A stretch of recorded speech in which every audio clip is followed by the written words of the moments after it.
Buenas tardes. Tenemos el honor de estar con la doctora Sonia Venegas Álvarez, toda una institución en la materia de Derecho Administrativo y bueno, la editora del Seminario de Derecho Administrativo de la Facultad de Derecho de la UNAM.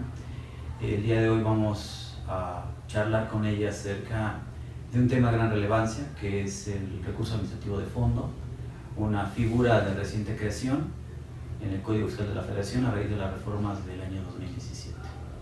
Doctora, muchas gracias por recibirnos. Un placer estar aquí con ustedes. Muchas gracias por la invitación. Doctora, pues bueno, ¿qué es el recurso administrativo de fondo? Bueno, estamos hablando de un medio de defensa que se promueve ante las autoridades administrativas en contra de resoluciones administrativas, es decir, que coincide la naturaleza por considerar que se dictaron contraviniendo las disposiciones legales. Y en lo particular, pues hablamos en contra de resoluciones, a diferencia del recurso de revocación, porque el recurso de revocación también procede contra actos. Aquí estamos hablando en contra exclusivamente de resoluciones, por considerarse que contravienen las disposiciones legales y sobre todo pues que fueron emitidas en cuanto al fondo. Y por ejemplo, doctora, conforme a lo que usted dice en concreto, ¿qué tipo de resoluciones considera usted que bajo esta modalidad de revocación pueden impugnarse? Bien, el tipo de resoluciones y el código así lo señala, son aquellas que provienen del ejercicio de facultades de comprobación en visita domiciliaria, en visita electrónica y lo que comúnmente denominamos revisión de gabinete o revisión de escritorio. Esas serían las causales de procedencia y además también se señala una cuantía mínima de 200 UMAS elevadas al año, o sea que actualmente estaríamos hablando de poquito más de 5 millones de pesos, ¿verdad? Que tendría que valer el asunto. O sea que es de cuantía alta. Es de cuantía alta y se supone que, pues, sobre todo transgreden la legalidad en cuanto al fondo del asunto. Y cuando hablamos del fondo del asunto, pues estamos hablando de los elementos de la contribución, fundamentalmente, los sujetos, el objeto, la base, la tasa o la tarifa. Pero indudablemente, pues yo creo que los asuntos más relevantes estarán en cuanto al objeto y la base, sobre todo. Normalmente en el recurso de revocación, el código exige algunos requisitos que debe contener el escrito. En este nuevo recurso de revocación de fondo, ¿hay otros requisitos o son los mismos?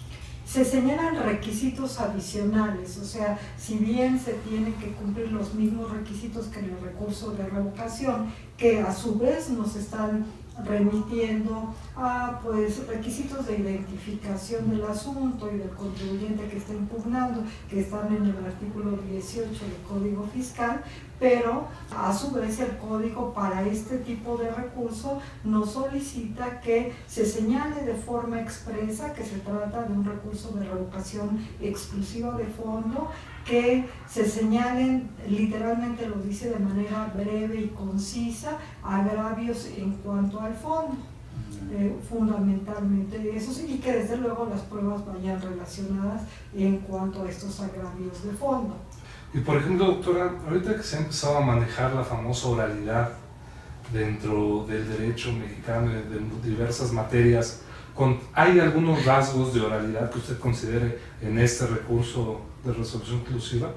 Bueno, qué bueno que lo preguntas porque puede confundirnos un poco. No se trata realmente de la implementación de la oralidad en sí. Lo que el código nos señala es que una vez que se ha admitido el recurso, el promovente puede solicitar una audiencia en donde deberá de estar presente también la autoridad que emitió el acto y además esta audiencia deberá fijarse dentro de los 20 días posteriores. Entonces también tenemos ahí una temporalidad. Pero ¿para qué le va a servir al contribuyente? Se supone que debiera de ser para fijar claramente cuál es el problema sustantivo en el mismo recurso. Y pues bueno, aquí una situación que quizá pueda acarrear ciertos problemas es que la regulación del recurso permite que cuando alguien promueve un recurso, si no exhibe las pruebas en ese momento, puede anunciar que va a exhibir pruebas posteriores, y esto tendrá que ser dentro de los 15 días. Entonces, si miramos estos dos términos de manera paralela, los 15 y los 20 días, pues parece que después de que exhibiera estas segundas pruebas, probablemente se deban de computar esos 20 días, o nada más me quedan 5 días para la audiencia. No lo señala con precisión el código, eso es importante. Y por ejemplo, con esta parte de la celebración de la audiencia, ¿usted sabe si hay algo que haga constar la existencia de la misma o de que se va a celebrar la misma audiencia? Pues bueno, sobre todo lo que señala su regulación es que se va a emitir una especie de lista simplemente, o sea, se va a listar y ya no hay, a diferencia de lo que podemos tener en el juicio, una acta, sino simplemente pues se lista y ya, ¿no? ¿Y esto qué diríamos, no? ¿Cuál va a ser el efecto? O sea, nada más que se liste, decir que ya se celebró y punto. Entonces, esas son dos diferencias que encontramos entre el juicio de resolución exclusiva de fondo y en el recurso. Aquí, primero, la audiencia es optativa para el promovente en el recurso, y tenemos esta otra situación que únicamente se enlista y ya no hay un acta propiamente como tal, ¿no? Eso permite de alguna manera una laguna, porque pues si no hay constancia, entonces... Pues hay una constancia, pero no tiene la formalidad que debiera de tener, que es un acta, ¿no? Y sí, estoy de acuerdo, es muy diferente decir simplemente se listó que existe un acta. Ahora, doctora, ¿cuándo debe celebrarse esa audiencia? ¿Hay una temporalidad fijada por el código? Sí, el código señala esos 20 días posteriores a que se emitió un acuerdo en donde se tiene por aceptado el recurso. Esa es la temporalidad que tiene. Y por ejemplo, doctora, en este caso el promovente, ¿qué sucede cuando él decide o anuncia que quiere exhibir pruebas posteriores? Pues exactamente, esa es la contradicción que manifestábamos, ¿no? O sea, tiene 15 días para exhibir las pruebas y está corriendo este término de los 20 días en que ya se fijó la audiencia. La audiencia se fija dentro de los 20 días, no al día 20. O sea, puede ser dentro de los 20 días, y si todavía se van a exhibir pruebas, entonces, ¿qué sucede? Esto, ahí sí tenemos una laguna de ley, no se ha resuelto. ¿Qué tal que todavía ni siquiera se han terminado de exhibir las pruebas y yo ya a la vez ya solicité una audiencia? ¿Por qué? Porque el escrito del recurso lo señala, ¿no?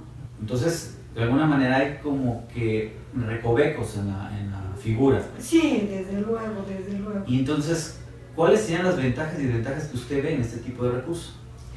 Bueno, pues la posible ventaja es que si la autoridad verdaderamente se dedica al análisis de los asuntos de fondo que tienen que ver con la realización o no realización de los hechos, con la interpretación, con la norma que se aplicó o se dejó de aplicar respecto de cualquiera de los elementos de la contribución, pudiera ser de resolución más ágil. Pero aquí también nos preguntaríamos, ¿la autoridad está realmente preparada para este tipo de resoluciones en cuanto al fondo del asunto? Esa sería una primera pregunta. Y la desventaja, pues es que de algún modo estamos desdeñando la posibilidad de impugnar aquellas arbitrariedades, aquellas ilegalidades que tienen que ver con la forma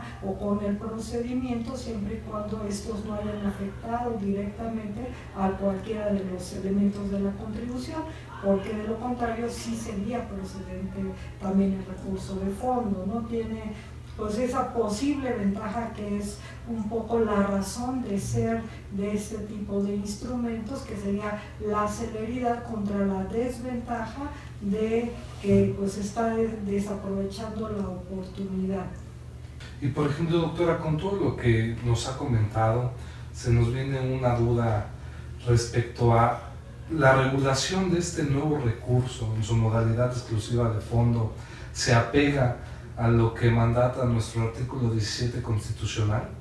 Pues bueno, esto sí es una pregunta un poco difícil y capciosa quizá, porque desde cierto punto de vista, si lo vemos integral, pues no tendría por qué contravenir, es un instrumento más. Pero si lo vemos de manera aislada, diríamos que sí, porque el 17 nos dice que la justicia tiene que ser pronta, tiene que ser expedita, tiene que ser completa, tiene que ser integral. Y si el servidor público que esté resolviendo recursos se da cuenta de que pues también hubo vulneraciones en cuanto a la forma, no va a entrar a su análisis. Entonces ya no hay una justicia que pudiéramos denominar completa, ¿no? Entonces pues esta sería mi postura respecto de esa pregunta. Por último, doctora, ¿cuál ve usted que sea el principal reto de la autoridad ante este recurso? Pues tener la mente más abierta por un lado, y por otro lado estar preparados para verdaderamente entrar al análisis del fondo del asunto, pues para darle la eficacia a esta norma que fue constituida precisamente para agilizar. ¿Por qué? Porque como bien recordamos, y pues también de acuerdo a los famosos criterios de test de proporcionalidad, a veces nos vemos obligados a ir al recurso. ¿Por qué? Porque pues no se exhibieron las pruebas en el procedimiento administrativo. Entonces, bueno, pues bien vale la pena de que este paso, que a veces se vuelve forzoso, sea lo más corto en cuanto al tiempo. Esa sería también otra posibilidad de ventaja y un gran reto para las autoridades, el estar realmente preparados, conocer la sustancia de los asuntos, conocer bien pues la teoría de las contribuciones, ¿no? Los principios constitucionales que de alguna manera derivan en la normatividad secundaria, que es la ley. Quizás sea el punto más fino, la técnica de fondo, ¿no? Que la dominen, sí, que la conozcan y que no se preste a subjetividad por parte de la autoridad. Claro, y sí se necesita una gran capacidad, porque podemos estar también frente a algunos casos en donde parezca que se trata de un asunto de forma, pero realmente repercute en el fondo del asunto, ¿no? Como nos enseñaban los viejos maestros, ¿no? La forma se convierte en el fondo no porque sea lo más importante, sino porque la forma puede ser que termine siendo el fondo del asunto. Doctora, pues le agradecemos mucho, es todo un honor que haya compartido estos minutos con nosotros y que pues lo que nos acaba de decir sirva para resolver las dudas de los profesionales en la materia fiscal y aduanera. Si no, para abundarlas más. Es un gusto. Muchas gracias, doctora. Muchas gracias, doctora. Y los esperamos en las próximas cápsulas del INAPAD. Muchas gracias. Gracias.